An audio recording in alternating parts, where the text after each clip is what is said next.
prof de yoga, maintenant que tes cours de yoga sont remplis, la question se pose de savoir comment garder tes élèves, comment les fidéliser. Aujourd'hui, je te partage ma technique, la méthode que j'ai créée pour proposer un accompagnement personnalisé à tes élèves dans tes cours en présentiel et dans tes cours sur Zoom. Pour moi, proposer un accompagnement personnalisé, corriger tes élèves dans un cours collectif, leur donner les mêmes conseils que ce que tu donnerais dans un cours particulier, mais dans un cours collectif, c'est la clé de la fidélisation de tes élèves. Et je te partage donc dans cet épisode pourquoi corriger tes élèves de yoga et comment les corriger efficacement. Bienvenue dans Brève de tapis, le podcast de l'alchimie des corps. Ce podcast est pour ceux qui pratiquent le yoga à la maison ou en studio et qui souhaitent progresser sans se blesser, que vous soyez débutant ou non. Je m'appelle Marion et j'enseigne le yoga à Albi, dans mon studio et également en ligne. Je vous partage dans ce podcast des réflexions sur l'aspect postural du yoga, des astuces pour pratiquer à la maison en sécurité, des exercices d'autocorrection dans les postures de yoga et des anecdotes un peu plus personnelles. Allons-y! Si vous aimez ce podcast, abonnez-vous pour ne rien manquer des prochains épisodes. Vous pouvez également noter l'émission, mettre des étoiles, mettre des cœurs, laisser un avis sur Apple Podcast pour m'aider à faire connaître Brève de tapis. Alors ça y est, le boom de la rentrée est passé. Peut-être que, en tant que prof de yoga, tu as réussi à faire parler de toi, à te faire connaître, à remplir tes cours. Et maintenant, l'idée est de savoir comment tu peux fidéliser tes élèves, comment tu peux faire que tes élèves reviennent après leur cours d'essai ou bien s'engagent peut-être sur des stages avec toi ou même des retraites de yoga. La question donc cette semaine est de savoir comment fidéliser ces élèves de yoga en leur offrant un accompagnement personnalisé. Si tu écoutes Brève de tapis régulièrement, tu le sais, peut-être je m'adresse à deux publics. Je m'adresse aux élèves de yoga parce que je suis prof de yoga et je m'adresse aux profs de yoga parce que je suis formatrice de profs de yoga.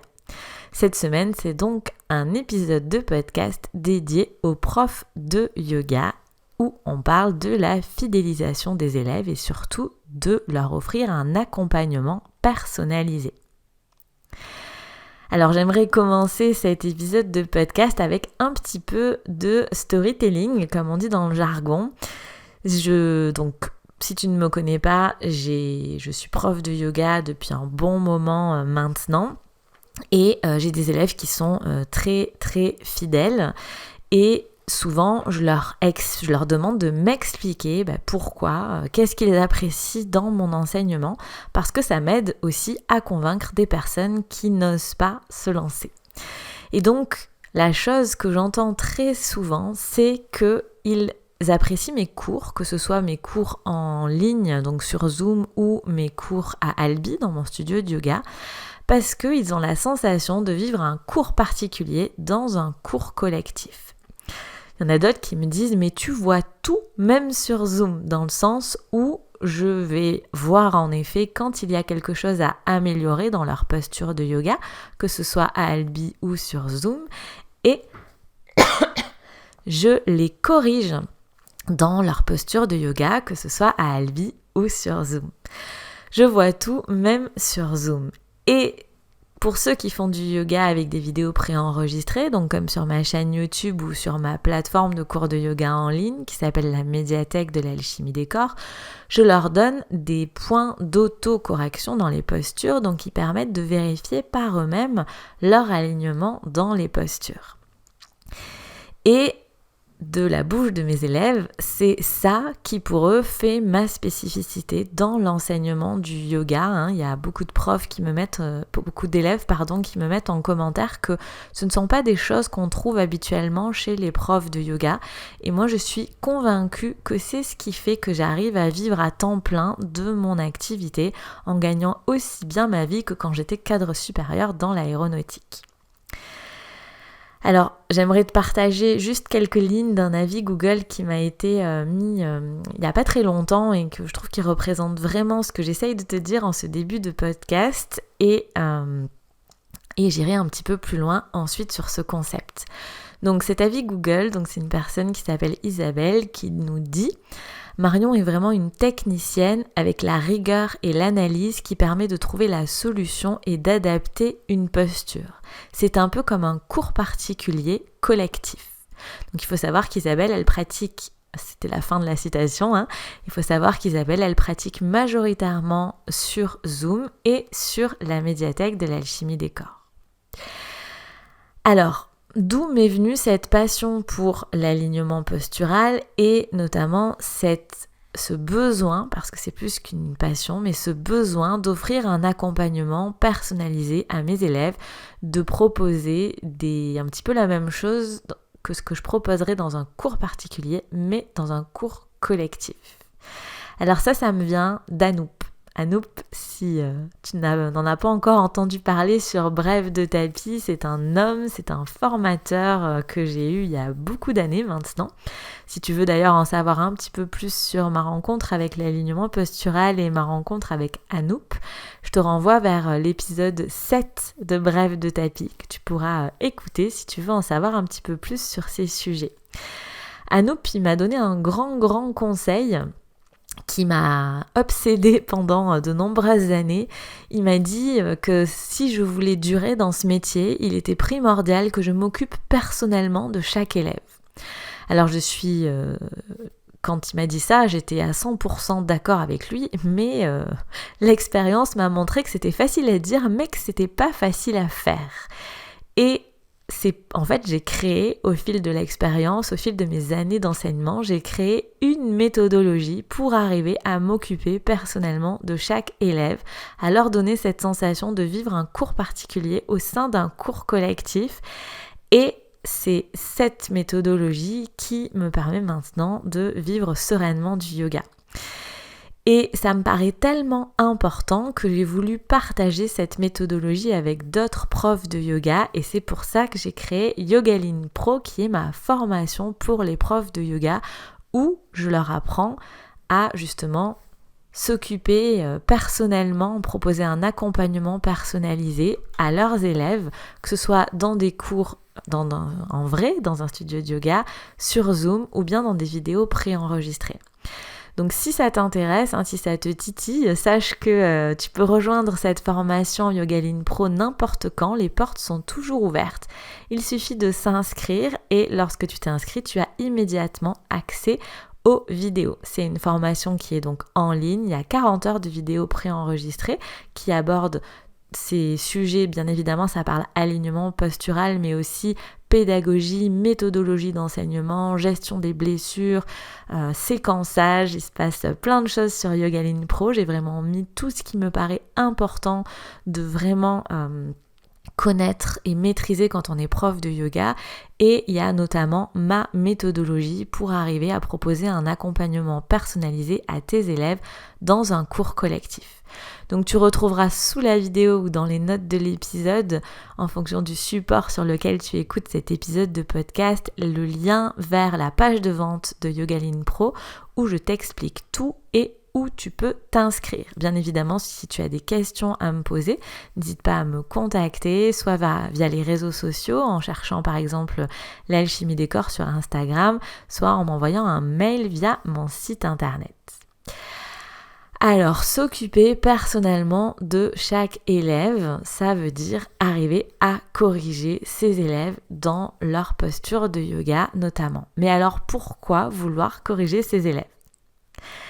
Déjà, le premier argument que je trouve, c'est que c'est important de corriger tes élèves parce que c'est ce qu'ils attendent. les élèves que tu as dans tes cours de yoga en présentiel ou sur Zoom, s'ils sont là, c'est qu'ils attendent que tu les corriges. Parce que sinon, ils iraient sur YouTube ou avec des vidéos préenregistrées. Mais si ils sont sur un cours de yoga en présentiel ou sur Zoom, où tu les vois, c'est qu'ils attendent que tu les corriges. Et c'est important de répondre à ce besoin des élèves de yoga. La deuxième raison dans le pourquoi corriger ces élèves de yoga, c'est les mettre en sécurité dans leur pratique de yoga. Ne pas les laisser se mettre dans une posture qui pourrait créer des douleurs avec la répétition dans le dos et stopper les compensations qu'on peut installer dans le corps dans une posture parce qu'on manque de souplesse ou parce qu'on manque de force et donc par exemple compenser le manque de force des abdominaux par un placement très discutable du bas du dos qui peut créer des douleurs à la fin du cours.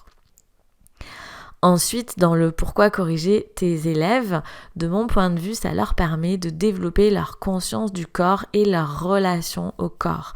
Parce que du coup, c'est les obliger à conscientiser ce qui se passe dans leur corps, conscientiser leur placement dans leur corps. Et donc, ça affine leur relation avec leur corps. Ils apprennent à mieux le connaître, à le connaître de mieux en mieux. La quatrième raison que je vois dans pourquoi corriger ces élèves, c'est les aider à progresser. Alors si tu fais partie de ces écoles, de ces profs de yoga qui pensent que progresser en yoga, ça ne correspond pas à la philosophie du yoga, je t'invite à écouter le premier épisode de Bref de tapis où j'explique pourquoi vouloir progresser en yoga, c'est important de mon point de vue. Voilà, si tu es curieux de cette question, rendez-vous sur le premier épisode de Bref de tapis. Mais donc pour moi, corriger ces élèves, c'est les aider à progresser et ça me paraît essentiel quand on est enseignant de yoga pour des raisons que j'explique dans le premier épisode de Bref de tapis. Ensuite, la dernière raison que je vois dans pourquoi corriger ces élèves en yoga, c'est de les fidéliser. Parce que si tu les corriges, ils vont vraiment apprendre à faire du yoga et ils vont pas seulement faire du yoga. Et ça, c'est une grosse différence que mes élèves m'ont très souvent souligné. Ils me disent toujours, mais avec toi, quand on sort du cours, on n'a pas seulement fait du yoga, on a appris à faire du yoga. Et c'est ça qui fait qu'ils reviennent toutes les semaines, voire plusieurs fois par semaine. Donc pourquoi corriger ces élèves de yoga ? Déjà parce que c'est ce qu'ils attendent quand tu les as sur Zoom ou en salle. C'est ce qui leur permet d'être en sécurité dans leur pratique de yoga. Ça les aide à développer leur conscience du corps et leur relation au corps. Ça les aide à progresser et ça t'aide à les fidéliser. Alors, dans quel contexte corriger tes élèves ? De mon point de vue, dès que tu peux. Bien évidemment en salle, bien évidemment sur Zoom, mais tu peux aussi corriger tes élèves ou les aider à s'auto-corriger dans des vidéos préenregistrées comme sur YouTube ou si tu as une plateforme de cours de yoga en ligne.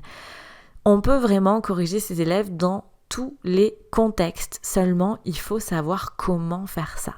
C'est donc le troisième point que je voudrais aborder, comment corriger ses élèves. Alors comme je te l'ai évoqué avec ma petite anecdote sur Anoop, corriger ses élèves, s'occuper personnellement de chaque élève, c'est pas inné, c'est pas non plus quelque chose qu'on aborde dans un yoga teacher training de 200 heures, ni même dans un 500 heures. Corriger ses élèves, leur proposer un accompagnement personnalisé, ça s'apprend, ça demande de développer des compétences bien spécifiques.